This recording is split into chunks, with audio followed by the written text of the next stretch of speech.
All right, let's get right into it. Something huge is happening on the internet right now. I mean, a fundamental shift that's drawing a brand new line in the sand. And it all boils down to one single question. Think about it. For decades, getting online was simple, it was easy. But now we really have to ask ourselves, is showing your government ID about to become the mandatory ticket to get into your favorite online hangouts? And this isn't some sci-fi prediction. It's happening as we speak. You know, as of early 2026, we've pretty much crossed a major tipping point. The whole era of just signing up for a big platform with an email and a password, yeah, that's ending. And it's all because of this push for mandatory age verification.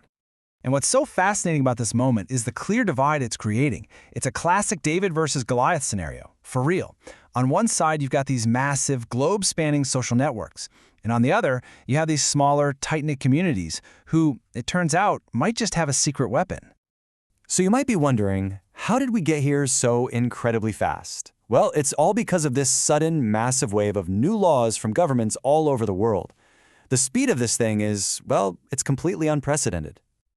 I mean, just look at this timeline. It's wild. Late 2025, Australia basically banned social media for anyone under 16, forcing platforms to verify age. Just a few months later, the EU is rolling out plans for digital ID wallets. And in the US, what started as something for just adult sites has exploded. We're talking over 25 states with their own age verification laws for all kinds of platforms.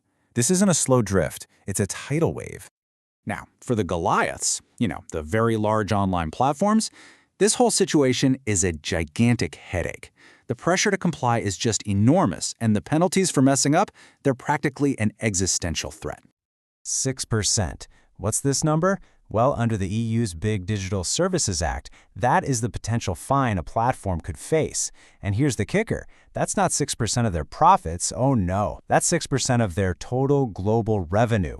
For these companies, that's billions of dollars with a B, so they literally have no choice but to fall in line. And this just shows you what it means for us, the users.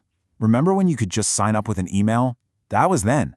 Now, to get on these huge platforms, you're looking at mandatory government ID scans, AI facial analysis. It's this super high-friction process. And it means tons of people just give up and leave. Plus, it raises some pretty serious questions about privacy. I mean, who's holding on to your ID data? And is it even secure? But what if you didn't have to deal with any of that? This is where the story takes a really interesting turn. For all those smaller, focused communities, the Davids in this story, there's actually a huge advantage. There's a loophole, an exception built right into these new rules. See, the key thing to understand is who the regulators are actually targeting. They're not going after every website on the internet. They're aiming what they call a regulatory sledgehammer specifically at systemic platforms. And what does that mean? It means the giants, the ones with millions of users and powerful algorithms that can cause big societal problems. This table just lays it out perfectly.